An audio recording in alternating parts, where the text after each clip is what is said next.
Thank you, President Cole and Trustee O'Connell, for your encouraging words to our students. Congratulations to Fahima Verghese. It is my pleasure to introduce Natalie Rusciani to say a few words on behalf of the students in the 2010 graduating class. Natalie is a dual philosophy and English major with a minor in religious studies. Her overall grade point average is 3.97.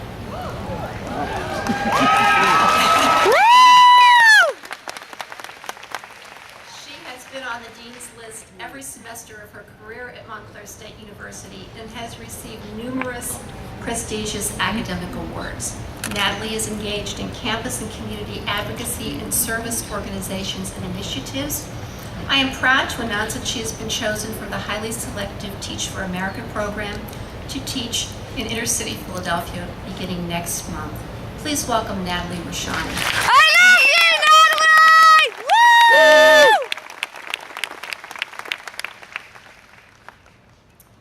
So here begins the scary part, right? The so-called real world, which people have spent years making us fear.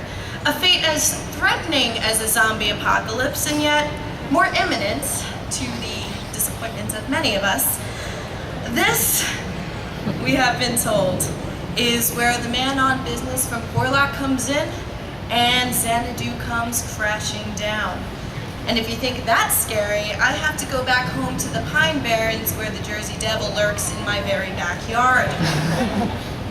Adding to the almost Lovecraftian terror of the real world is the fact that here we sit, or stand, with humanities and social sciences degrees, after years of people asking us, what are you going to do with that? I love that question.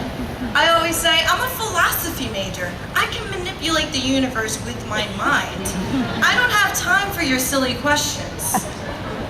We've learned a lot over the past several years. I, for one, have learned where all the staircases in Dixon Hall are. That took a while. I swear that building was designed according to the principles of non-Euclidean geometry.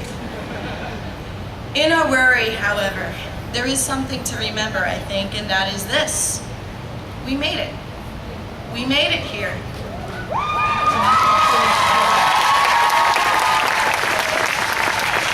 What is scary is not the fact that we are moving forward from Montclair State, but the fact that many don't have the chance to fear, as we do, a real world where, at the very least, we're armed with our bachelor's degrees.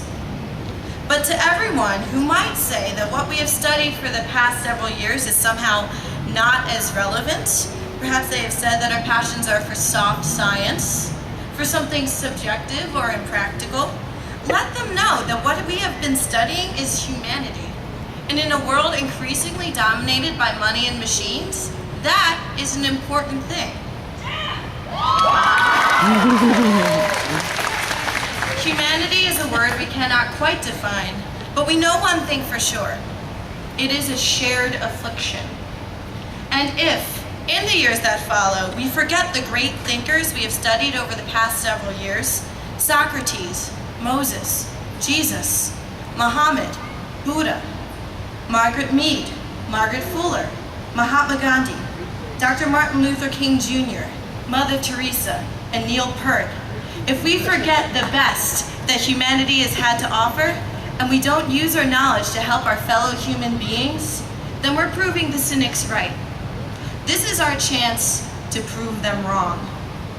The next few years might be scary, but remember those for whom they are even scarier.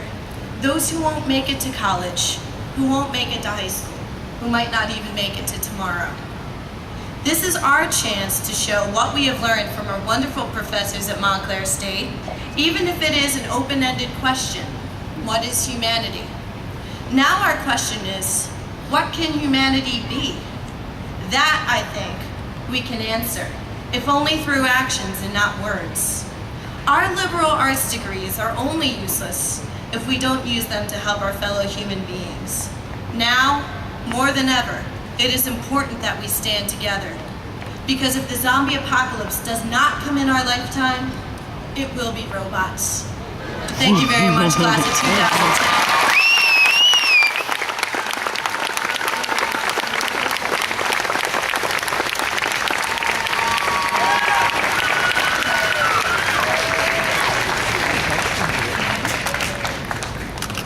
It is a tradition in our college to recognize a student who we consider to be an outstanding example of academic